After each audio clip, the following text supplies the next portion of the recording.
We're super happy to have you on and talk about your collection, your story, and all that. Of course. Thank you so much for having me. Are you kidding me? The lineup on this is insane. The fact that I'm on it, I'm like, oh shit, I guess. Well, thank you. Oh yeah, we love you. We love your story and the live streams. You're doing them like every day on Fanatics, right? Of course, yeah. We're live streaming 7 days a week. And now it's not just me, it's 3 other breakers. So we're doing all sports, but mostly me. It's like Star Wars and Marvel, now V-Friends and Disney and WWE. I've been super obsessed with lately too. You pulled the 101 of Wolverine, right? We pulled one of the inserts out of the 5, correct? I know you had bought one before that, and I think we were able to get that one to you, the one that we pulled out of a personal box. So I got Wolverine 101 from Mama Breaks. Oh, nice. And then we talked about a story about how Buster picked up another Wolverine 101 for me from a cop in New Jersey. And let's just say it involved me getting in a cop car with an active duty cop to do a transaction in a sketchy neighborhood in New Jersey. It was, Wow. Well, actually, part of my story that I don't tell often is when I was still teaching from home, I was flipping a lot to cops, like in Chili's parking lots, I remember. So I tried to flip like football cards on OfferUp. And I remember a couple times cops would meet me up and I'd flip like Justin Herbert base PSA 10 rookies to them for like $250. I was doing that like every Sunday night. Wow, that's crazy. After like a Sunday night football game, Justin Herbert 4 touchdowns, put it up for OfferUp, $250 more than what I purchased it for, and that's those wheeling and dealing. That's how Mama Break started. So that's incredible. Whatever it takes, right? That's a great story. But I actually have a really cool story with Steve. I don't know if you know this, Steve, but so I've been breaking Star Wars cards since 21 Masterwork, and that was before anybody was really doing it, right? It's pretty hard to do Star Wars breaks. You can really only do mini box breaks. We started doing letter breaks and all that. So we were pretty much, us and like Leighton, were doing the most amount of Star Wars breaks. 22 Galaxy Chrome came around. That was the first time that Galaxy was on the market and everybody was like, okay, this is good stuff. And I put out there, like, the portraits are the most important cards in the set. They're the original 12 of the original 93 Galaxy series, first time in Chrome. The negative space on those cards looks incredible. And they had every single character from the original set, except the Leia in the Slave disguise. That was the only omission. But you know how important this set is because the Darth Vader Superfractor, someone pulled out of a box that I sold out of a single pack, out of a box I sold at a card show. So this was her very first card show ever. She just had a baby. It was her first day with her boyfriend. She had a Princess Leia Funko, and I said, you got to get some cards if you're a Star Wars fan. She goes over to her boyfriend. She goes, give me $20 for this pack of cards. And she pulled that Darth Vader Superfractor that you ended up buying on Golden for $24K. Yeah, I did. That's how I first started talking to you, I think. I spent $4,000 on that card. You did, dude. That was huge for the market because after that, like, everybody started recognizing that ultra modern Star Wars cards are a big deal, especially these Superfractors coming out of Galaxy, because Galaxy is like this beautiful set that's chroming the old, longest running Star Wars card set ever. So that was huge for my business, and now we're the number 1 Star Wars card breakers. People always count on me for buying the like non-traditional cards, expensive cards. I love it. I mean, I think it's exciting. It's definitely exciting for the community who love them. So shout out to John Harshbarger. Just ordered an album pre-order. Let's go! John. Shout out to John. So the reason we're here is obviously for Steve's album release, and this being the first ever new release graded album, which the artwork is done by Piggy Banks, who's super hot right now. And there's 3 1-of-1s. They all come to people graded. It comes with a card. It could potentially come with a 1-of-1 artwork too. And it's all for $200 limited time at steveaoki.com. But the crazy thing is, no one's ever done this before. No artist has ever released an album, limited edition, graded. I mean, it's a little bit of history. That's insane. I mean, I feel personally connected with it because of Brad at Piggy Banks, and I'm super proud of him. Like, this is a huge accomplishment for him, and I can imagine all the hard work that it takes from so many people to accomplish something like this. Yeah, it's And so true. you're super proud. Yeah. It's like a village putting this together between the cards, the art, piggy banks with like illustrations of production, and obviously me putting together the album. And I mean, this one has 9 songs for the album. The album has over 40 songs. So Wow. so like the 9 that were crucial to this project to put on the vinyl, and it requires so much time to develop something like this. But for me, it's more about doing something new that can hopefully inspire a new marketplace of something that is exciting, which is, you know, trading vinyl similar to like the way people trade cards, you know, grading them and, you know, trading them and having fun with it like that, you know, doing the serialized chases and like in the blind bag kind of rips and having that same kind of feeling that I love getting when I'm opening a pack of cards and trying to go, oh my God, we got the 101. And so I want to introduce that, and everyone that's bought a pre-order, really, like, honestly, thank you so much for joining into this and believing in something that's brand new, and in watching this. I mean, oh, you know, like big news actually. We're this is the for TikTok. This is for a single creator the largest entertainment stream they've ever done. Oh, that's what they told you? Yeah, that's what wow. Big. Yeah. Creators ever done on TikTok. So You Wow. guys are grinding. yeah, How many hours already? You're a part of that history. yeah. So thanks, Mama Breaks, for being part of it and, you know, talking about what you're doing and yeah, this is a lot of fun. I mean, Buster and I've been sitting here since 10 a.m. Since 10 a.m. You know, I got 2 hours of sleep last night, but I'm still like super energized right now. The craziest part about that is after this, Steve goes on stage at 1 a.m. and finishes at 4. Wow. And then I Wow. have to leave in the morning to Lima, Peru for a show, but it's all good. Let's not worry about that part. That's why he's the GOAT. That's right. Yeah. Crazy. I think there's such a need. So many music lovers talk about not having enough like cards to chase, right? You know, the music artists that we have to chase is like you and your set, your first pitch card, Kendrick's.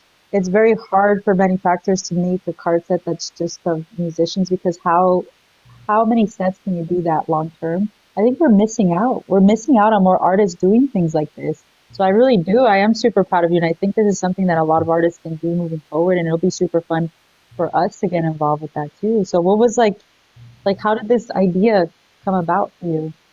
Well, I mean, there's a lot of different intersections here because I love anime. So Hero Quest is largely an anime-inspired concept. You know, the art and direction is all Japanese anime-inspired.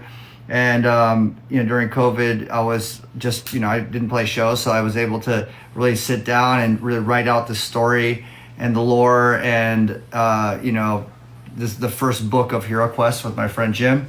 And in so doing, we had to hire, you know, different art directors and artists and help people help build out, you know, the visual and the art direction of where Hero Quest is, and then build the cards and at the same time tie it with my music because I was in the studio.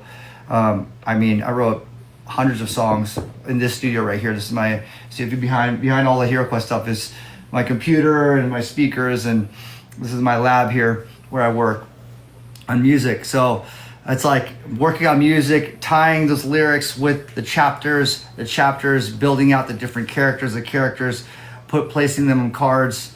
You know, it's like a huge interwoven world of all the different things I love: collectible culture, anime, storytelling, world building, you know, making music, playing those shows, putting them on my visuals, putting them on my clothes, and then seeing my fans adopting that, them finding their favorite characters. And I see my fans like wearing, you know, their favorite characters on t-shirts and making their own 101s. And now doing something like this and the new product drop with tying it with audio media grading and tying it with piggy banks and their collector base and doing something special for this instead of just another vinyl drop. Very cool. Yeah, as a breaker, I get to see it firsthand, and I think that's one of my favorite things as a breaker is getting to see the community that forms around different IPs, right? And for you as a brand, as Steve Aoki, and all the people that already buy, like you said, your shirts, already collect your albums and go to all your shows and your super fans and getting to enjoy like an extra collectible to make part of their like Steve Aoki side of their office, I think is super, super cool to see too. And like if we're able to break stuff like this and I get so much energy from super fans of anything, you know, and I'm very much a collector and get addicted to things myself. So I find myself like if you would give me some of this to break and I would start breaking and I'd be like, oh yeah, I don't really know about this, but the energy that the collectors come and bring. Yeah, make sure you guys have some like when the pre-order is going to be probably distributing in about 5 months because of the amount of supply chain that has to require to get to that last stage. But we'll make sure that when we do, we'll get you some products so that you guys can break it. That sounds fun. Yeah, that would be really cool. Hit a one of one. Yes. You never know. Yes. Oh, yeah, well, I hit all the one of ones. I don't know. That's right. I get all the loaded cases. Yeah, that's right. What's the best card you've ever pulled? Oh, that's hard because I'm like not really. I'll have to admit I'm like super like value centric, so I don't really remember what everything goes for. But we've hit like one of the Yamal rookie superfractors out of Stadium Club last year. Those were doing pretty crazy. Probably the best football player ever, maybe one day. So that's a huge card. We just hit the Juju Watkins Papa one of one out of the Sapphire set. So that's our first, technically. Still the USC jersey, obviously, but that's a huge card we just hit yesterday. That's awesome. Nice. Very cool. Yeah, I gotta join in on some of your breaks. That's awesome. I mean, we get all the great hits, yeah, and we have a lot of fun. You know, I've been lucky enough to get to do this for the past few years, and I see myself a lot in like the way that Steve enjoys himself on stage. I think that's super important for a breaker to do. Just go on and, like I said, kind of enjoy the community and all the collectors and their passion. I think over time you learn as a breaker that the more you let yourself like just be yourself and enjoy the show is when it starts becoming something, you know? When I started, I was just a teacher teaching from home and doing this on the weekend. I love that story. Flipping cards to police officers at the Chili's parking lot. It sounds like that's a move, hey. Sounds like that's a move. All what you love to do and then build a career out of that, you know? It's like that's the dream. Yep. And you're doing it. So it's awesome. Like I hear that story and I see what you're doing and what you're doing with the hobby and how engaged you are with your community. And you know, when Buster and I were going through this curation list, we're like, we gotta get Mama Breaks in here. So I'm happy that you join us. I appreciate that, you know, and every time I get opportunities like this, I tell people like, first of all, it's super like you feel like this sense of like imposter syndrome, like, oh my goodness, why me? Like I'm just this person that's out here, like I said, just grinding away and trying to build something that I don't necessarily like have a plan for. But the more that you enjoy yourself and kind of let it out there and try to be more authentically you, as hard as it is, you know this, right? Like I can just imagine how your first show to like your show tonight is, like what's going through your mind your first show versus tonight, like how different do you prepare for it and what keeps you grounded? Yeah, that's true. Yeah. My first show. What was your first? Were you nervous? Do you still get nervous, Steve? Yeah, sometimes. Okay. When things fail and I don't know how to control the scenario. You know, there's a lot of variables that like just come up, and I'm getting used to that part. You know, it's how you recover when something goes wrong. You know, and that's like that's when like the anxiety starts coming out. But like I'm starting to figure that out. But before, yes, I was like extremely nervous when I first started playing in front of people, and that's why I used to drink, just to, like calm my nerves. Like I don't do that anymore. I was able to like not do that because it was too many shows, which means too much drinking. And then, you do that repetitively and you just become an alcoholic. And I just was like, I better stop. So I'm glad I stopped doing that. I mean, I still like have an occasional drink here and there. It's not like I'm straight edge or anything, but I used to get tossed when I my early days just to like really just so I can get on stage. Oh my god! Because I would just be so. I'm like, people are staring at you. You know what I mean? And I'm like, I'm like thinking about too much about myself and how I'm appearing. And now I'm just it's not about that. It's more about just enjoying the time and not thinking about the like now the technical side of things comes like muscle memory because you just do it so much. So that comes with time, and then just allowing yourself just to enjoy the moment as much as possible, and that requires being present. So that's why I love DJing, because it pushes you to be present at all times and not float away. When let's say you're bored and you're like staring at your phone, and you're like, that's like probably the most unconscious you'll be, and that's like when you start losing yourself and losing your sense of like who you are. So I love the presence, the nature of being present while I'm DJing. It helps me focus on the now. You were talking earlier about like how important it is to be relaxed when you're up there, because other people can feel it too. And Noah Lyles was on here too, and he was like, it's the same thing when he's running in the Olympics. Like if he's relaxed and having a good time, then people are going to respond more positively to him than if he's like, in his own head and not saying anything to anyone and not smiling. And obviously, like you were saying, it's the same with DJing. Probably the same with everything else in life. Like literally, no matter what you're doing, even if you're in a meeting with someone, if you're in a good mood and happy, better things are just going to happen because of that. And making content. Totally. Especially content. Yeah, anything public facing. Sure. And it's hard doing it in front of a camera too. Well, yeah, like getting up on a show, doing it for a camera. Well, absolutely. Put the reps in. That's why you flows eventually. That's why you got to do what you love. If you do what you love, it's a lot easier. Like I can't even imagine doing something I don't like and having to keep a smile on my face every day of the year. That sounds like torture, to be honest. How'd you get into Star Wars, Steve? Well, I mean, I love the OG. That's like for me the most important is like the OG cards, because that's like my era growing up in the 80s.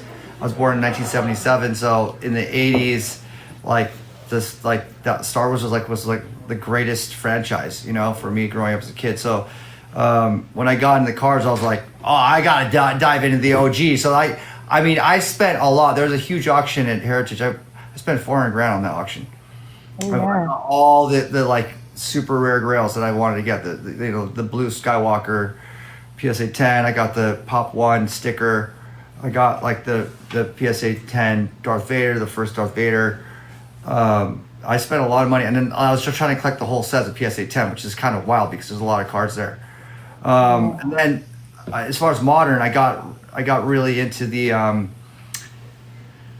set you're talking about with that Darth Vader. I got a couple of those 101, so I just was going for the main chases. Like got the Yoda, got the Darth Vader, got the Luke Skywalker.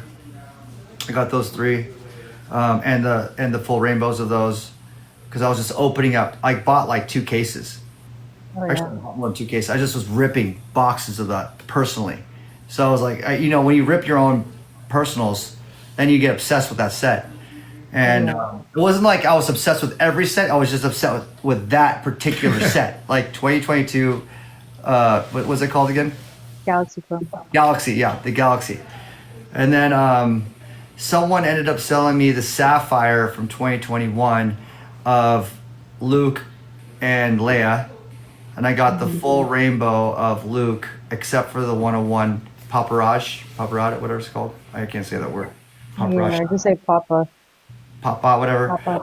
I know the guy that has it. He's never letting it go for. Really? Like, yeah. Wow. It's a different blowout. Yeah, but he's like not reasonable with the price, and it should be a lot lower. So I just let go of it. So I'm gonna probably sell those rainbows because I'm not gonna pay what he is saying. So. What's the hottest product right now that you're seeing? V-Friend. V-Friends! Friend of the show. Hot. Friend of the show. Yeah, Exciting. Have you pulled any Their whole one-on-one team. sets? Their whole team did a great job on that. It's like Dude, the such a community, good like job. I said, is so exciting. I have like Yeah. 1 or 2 streams a week with that community, and they're just nonstop fun. It's all about the characters. It makes me feel like when I first started doing Pokemon as a kid, really. That seems like a dramatic comparison, but it really does feel that way because it's something so new that I'm learning as I go. Like they're doing comic books and TV shows, so I'm opening a card and thinking, wow, I want to learn more about this character. Let me look it Yeah. up. Let me see if I want to actually collect it and get into it. And yeah, we pulled some crazy stuff. We pulled the one of one Moral Monkey, and we pulled the Nice. one of one Flamingo. Wow. Wow. Yeah, I love the way the set looks. My favorite card in the set, I told this to Gary too, the entrepreneur elf and all the different signatures they did with that, I thought was really cool. So, Gary is a great storyteller, man. He's the best. Gary's awesome. I'm Best. just so happy for him, what he's created, and how successful it's become. And I'm all about VFriends too. I Yeah, think he's it's amazing. building a great IP and it's only up from here. Really Yeah. excited. oh yeah, and just the good that comes out from it with the community. I feel like I love. It's a set that parents can share with their kids. Actually, I'm trying to get my mom into it. There hasn't been a single set that my mom's been vaguely interested in until VFriends because I made her take the Wow. test and she's the decisive duck. You gotta She's tell that to kind of Gary. like, I'm sure he'd love to hear. yeah, yeah. My sister, same thing. It's like it's very hard for like as a woman to be that like have those connections with sports, especially if you didn't play sports growing up. So it's this different thing that I think is going to help get a lot more women into card collecting, especially as Topps continues to do these like incredible Marvel and Disney sets too. That's awesome. Yeah, we gotta yeah, I gotta get some more VFriends cards. I really like what they're doing. I opened some of the original. You remember when they did the Zero Cool cards? Yeah, The yeah, yeah, 1,000 yeah. boxes. Oh yeah, those were crazy. Yeah, I opened one of those back in the day. That was fun. I didn't get That was anything, like but at the National in Atlantic City. yeah. Yeah, that was Those a crazy boxes one. sell for like $10,000 now. Oh yeah, I think they only made like 800 cases, right? Something like that. Yeah. I think it was 1,000 total boxes. Oh wow. Yeah. Okay. All right. Well, thank you so much for jumping on with us. That was Of a lot of course. fun. Woo! Yeah. Thank you. Long breaks. Let's Oh, go. Breaks, let's Thank go. you for having me. Yeah, Okay, congrats some hero on. requests, so that you can start ripping that on your streams. Yeah, Oh heck yeah. Thank you so much. Thank you guys. Have a good night.